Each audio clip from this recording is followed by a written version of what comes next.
কাঁচা আমের শরবত বানাবো, সেই জন্য কাঁচা আমটাকে ভালো করে ধুয়ে আমরা খোসা ছাড়িয়ে নিচ্ছি।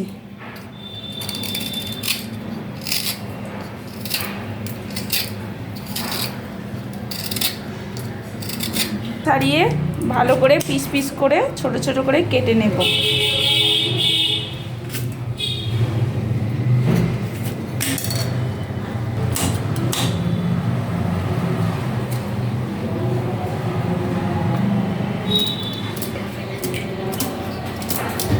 পিস করে কেটে আমরা একটা মিক্সার বোলে নিয়ে নিলাম।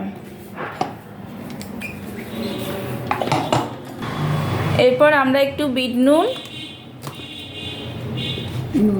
একটু রান্না করে নর্মাল নুন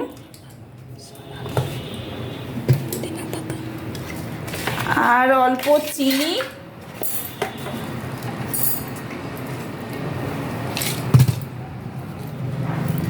অল্প পুদিনা পাতা আর একটা গোটা লেবুর অর্ধেকটা লেবু দিয়ে দিলাম, আর অল্প একটু 1 গ্লাসের মতন জল দিয়ে দিলাম, নর্মাল জল দিয়ে এবার মিক্সিটা ঘুরিয়ে নিলাম।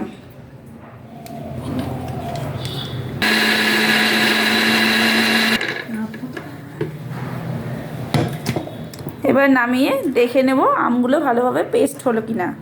আমাদের পেস্ট করা হয়ে গেছে, এবার আমরা ছাঁকনিতে ছেঁকে নেব।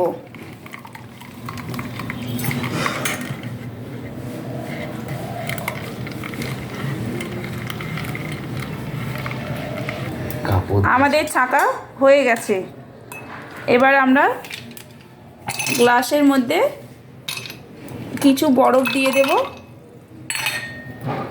বরফ দিয়ে যেটা ছেঁকে রেখেছিলাম আমের শরবত আমি গ্লাসে ঢেলে দেব।